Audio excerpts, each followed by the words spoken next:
Haiba'il kiram, manakala musibah menimpa seorang hamba saudara, maka musibah itu tidak keluar dari 3 makna.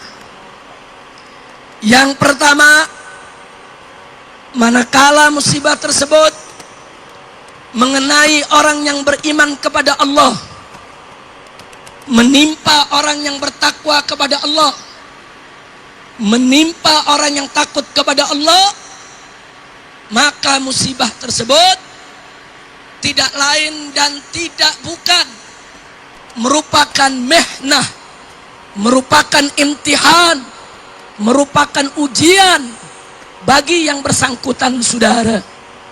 Itulah musibah yang menimpa para anbiya, para rasul, para aulia, para atqiya. Saudara, semakin tinggi ketakwaan seseorang kepada Allah, maka saudara, ujiannya akan lebih besar. Untuk apa hamba-hamba yang bertakwa tersebut diuji oleh Allah? Saudara, tidak lain dan tidak bukan adalah liraf'i darajatihim indallah, untuk meninggikan derajat mereka di sisi Allah. Alhamdulillah.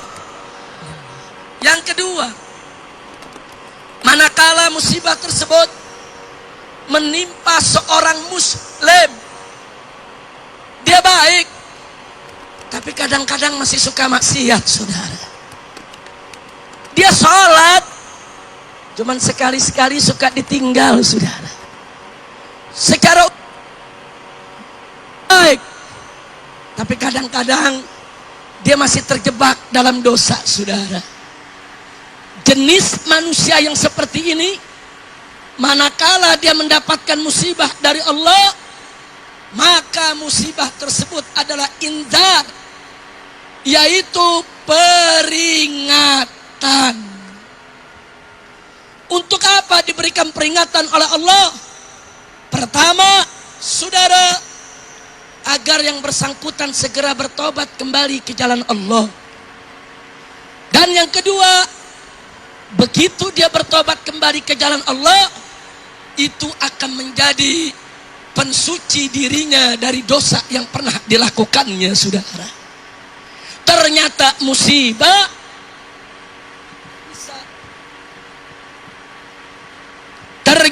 musibah itu bisa menghapus dosa. Alhamdulillah.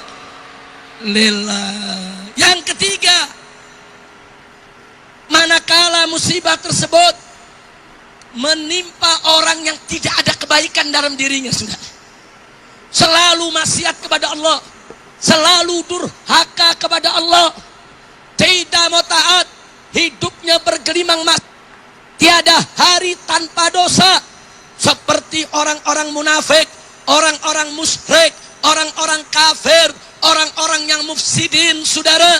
Maka manakala musibah mengenai mereka, itu merupakan azab, siksa dari Allah subhanahu wa ta'ala.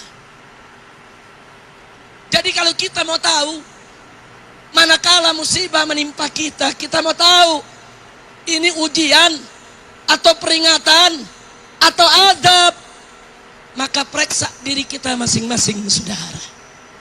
Kalau kita termasuk golongan yang sholihin, masuk golongan atqiya, masuk golongan asfiya, maka itu merupakan ujian tentunya.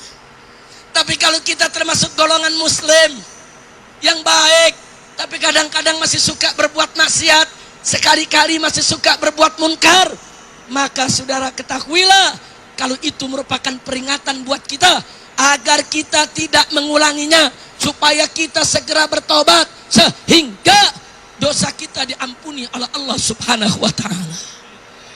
Tapi hati-hati, jika kita termasuk golongan yang ketiga, yang tidak ada kebaikan sedikit pun dalam diri kita, selalu maksiat, selalu berbuat dosa, selalu durhaka, ketahuilah bahwa musibah tersebut azab dari Allah menimpa kita saudara.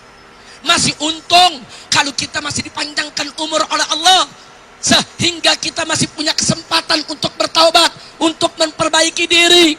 Tapi bagaimana nasib kita manakala kita bergelimang maksiat, bergelimang dosa, musibah datang mencabut kita punya nyawa, mati dalam keadaan su'ul khatimah. Na'udzubillah min dzalik.